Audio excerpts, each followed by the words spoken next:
Okay, hi guys. This is Bernard Garvey here.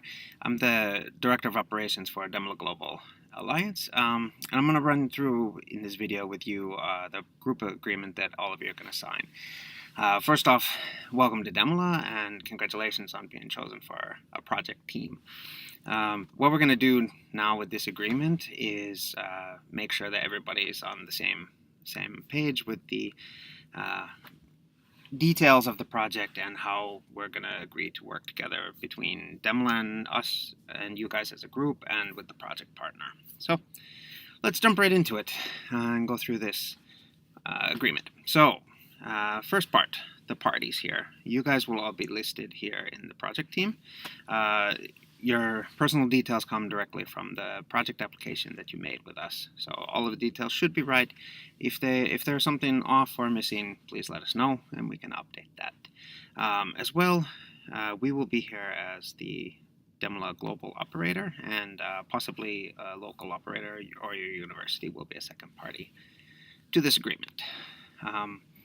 Through that, all parties are agreeing to work together to get through this project, and details will be listed here. So project title of your specific project will be listed here, and the start date and end date for these that you're going to be together as a group.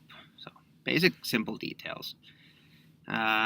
Section 3, definitions. So here there are some defined things that we're going to talk about throughout this contract. So what they mean, so agreement and background material, confidential information, some basics like that.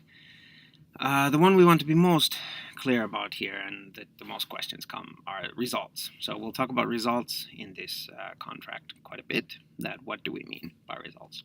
So results are all of the materials and outcomes which are created by you guys as a group.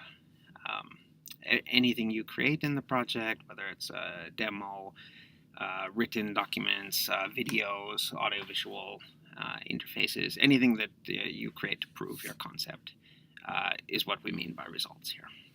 Okay? And that'll come up later.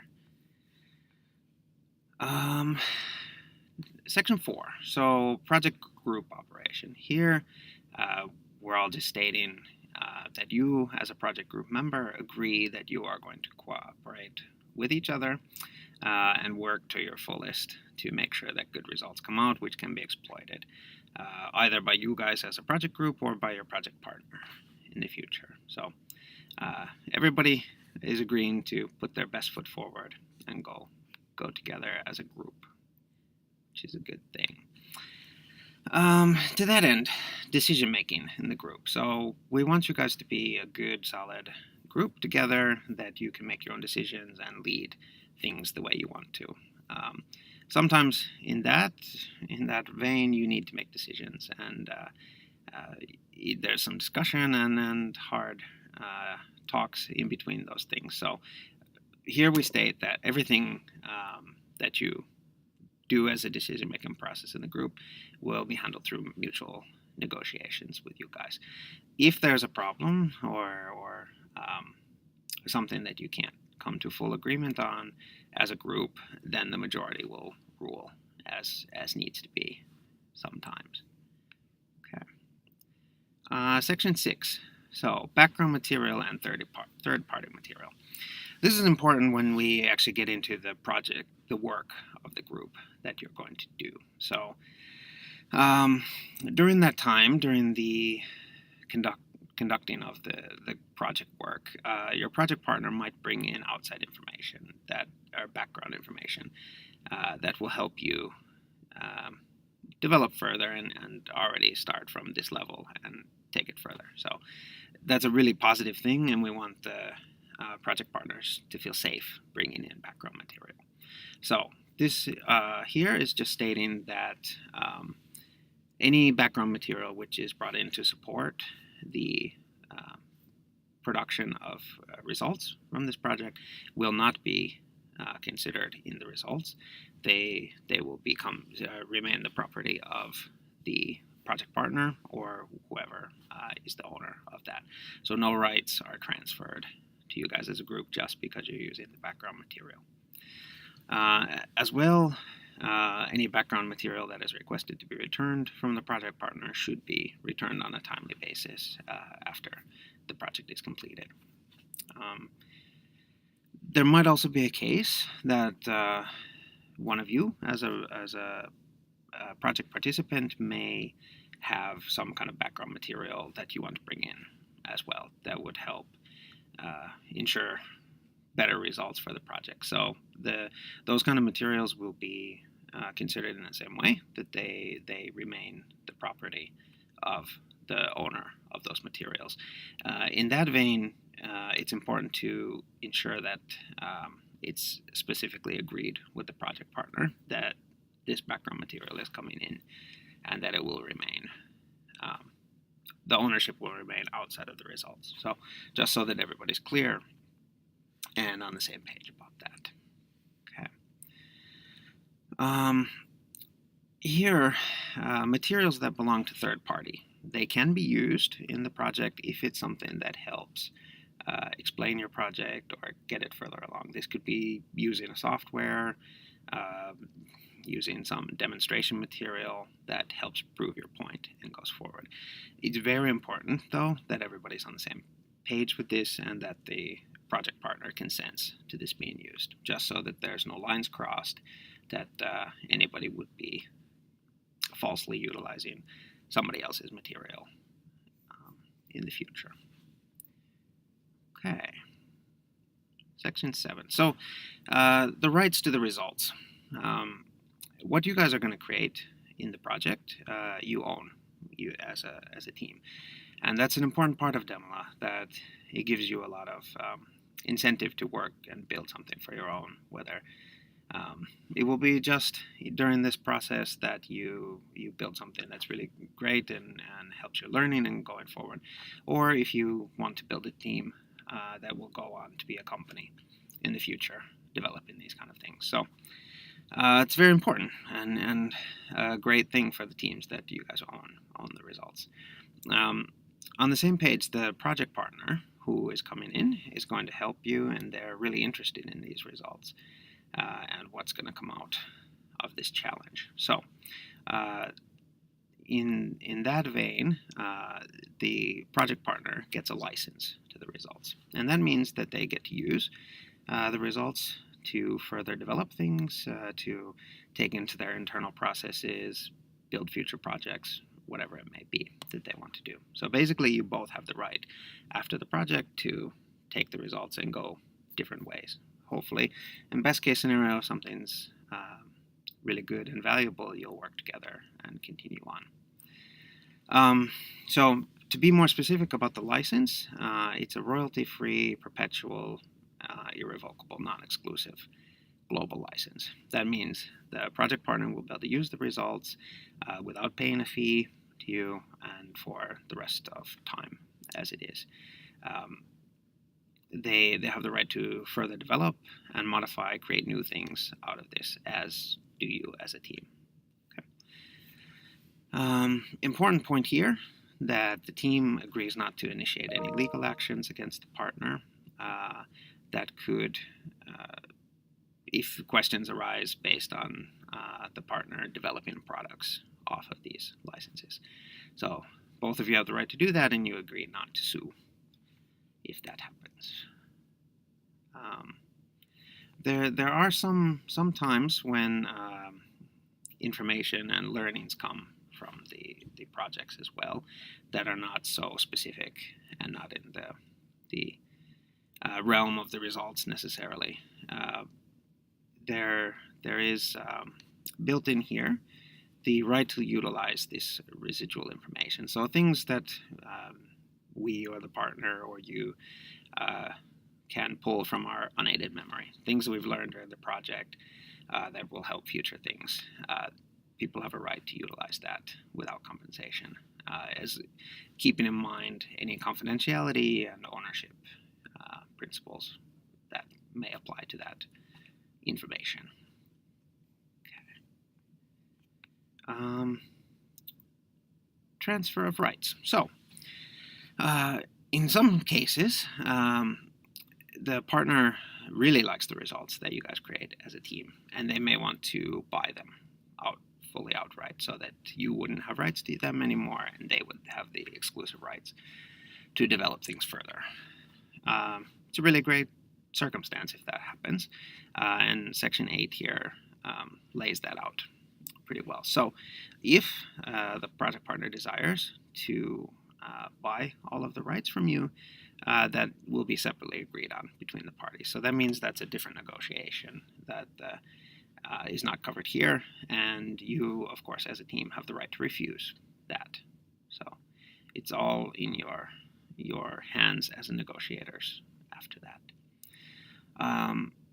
In other positive cases, there are sometimes inventions which come out of Demola projects, and this section lays out who has rights to what. So in this first paragraph, if a invention comes that the partner, your project partner, is part of inventing, the partner has a right to purchase the invention from you guys, and that's laid out here. The average price is usually around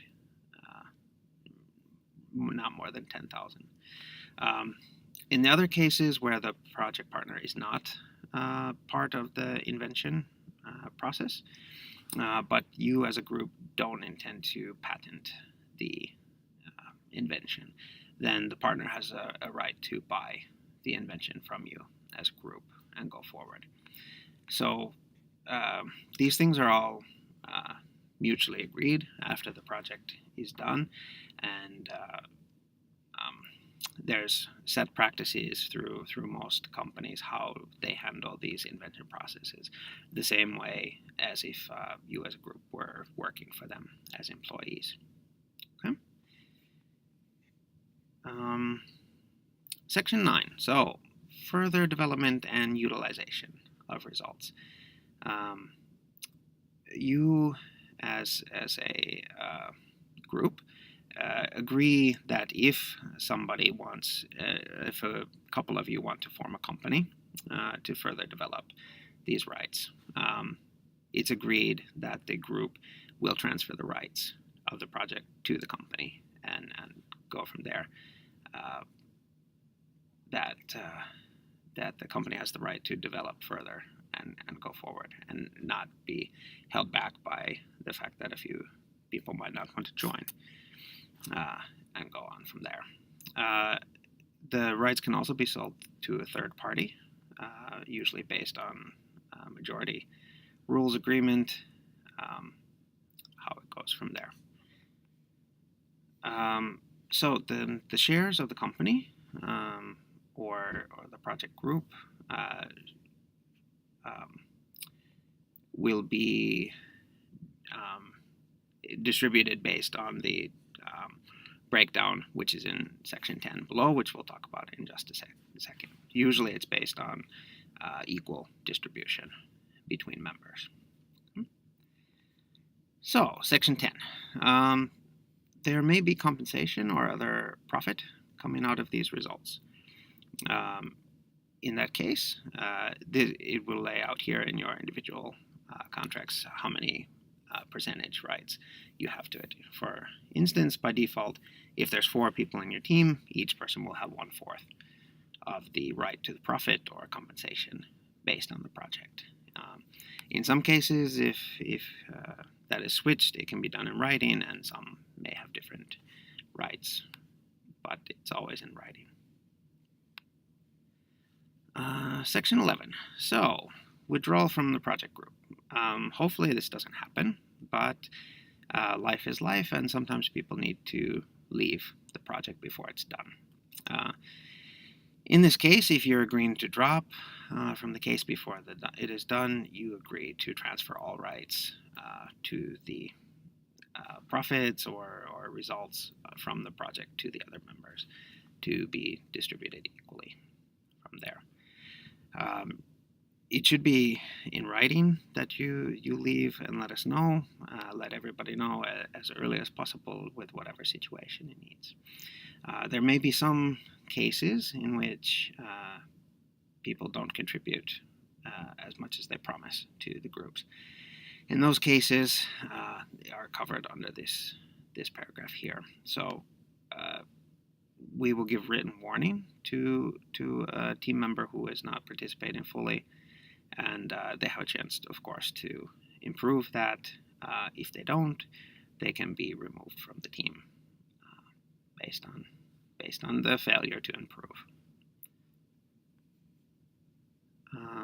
Section 12. Just a quick note about the intellectual property rights. So you as a group guarantee that you are not infringing on any intellectual property rights based on your results. So this means that you're not stealing any material from third-party sources or utilizing things illegally which you don't have the rights to use and making money off of them. So this says that you are liable as a group for that. So what this means is that you should be clear and document everything you do. So what you do to demonstrate the project can take many, many forms. Just be clear about it.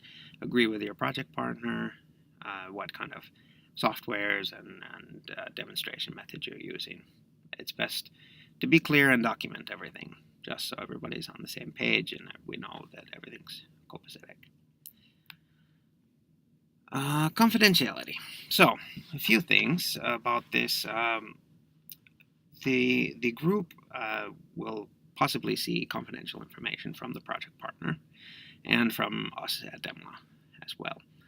And you agree to keep those things confidential and not disclose them. Most things are received in a format that you'll notice and marked confidential. They may not all be, though. If you receive, for instance, commercial, financial, technical information, which you know that the partner does not want to become publicly available, it's on you as a group to ensure that those things don't get released. Okay, and as well, you agree to not disclose project partners or Demola Alliance's confidential information to any third parties as you go along. Okay. So, section 14, publication. Publication is possible about your results. It depends in what form you want to do it. You should agree as a group how you want to publish. Could be a thesis, which we'll talk about in a moment, but it could be a scientific paper or an article, blog post, whatever it may be that you want to do. Important thing here is to, again, properly check with your project partner that they're aware of the fact that you're going to publish things and that they have a chance to check for any confidential or hidden information that they would not like released. This is especially important in the case that we talked earlier that you would have an invention that you want to patent. You don't want to publish anything about that before the patent process has begun because you can mess it up and make it unpatentable. Okay. Project partner, in this case, shall always give you a written response within 30 days, and they should not reject the idea of publication without a good reason. So it's good for them as well that things are published, and if there's no business reason for them not to, they won't. This paragraph here about theses. So it's possible for you to create a thesis based on your Demola project or the results thereafter. All those theses should be public, and that means that you need to be, again, careful about confidential information, both from the project partner and from Demola Alliance. Nothing that is covered under the confidentiality agreement above should be included in the thesis without prior permission from the partner. So just be careful about any disclosures. Talk with your thesis advisor as well and make sure everything is thoroughly agreed upon what's included. Okay. Yes, so liability. So again, you as a project group are liable for any damages which may come from disclosure of information or things which are talked about in the above sections 12 and 13. So again, be careful, document, talk with your project partner, make sure that you all know what's included in your results and that nothing is included that shouldn't be. Okay. Section 16. So this agreement comes into force as soon as everybody has signed it. There's a small note here that it also takes implementation if the parties take acts towards doing what is included in the contract. So that means if you take actions to start to work on the Demola project without signing this contract, it's still enforced. So if you have questions or concerns about this contract, it's important that you ask them quickly and get the signing process over with. That means that everybody's protected, everybody's on the same page from the beginning, and we can all go forward at the same pace. Just quick note here in the miscellaneous that any changes to this agreement have to be in writing. No verbal changes are acceptable. So usually this mostly applies to parties leaving the group, so somebody leaving the project team, or in the case that you agree that one person or a couple people have been putting in a lot more time and that their percentage of the ownership should be higher. Those kind of changes can be made, but they need to be agreed upon and in writing. So bring those things up early and be clear about it with your facilitator. They'll help you. Section 18, just to note that Demola Global is a Finnish company, and that's where everything Demola has sprung from. And this contract is based on Finnish law, and if there's any disputes, it will be settled in the Helsinki District Court, according to Finnish legislation.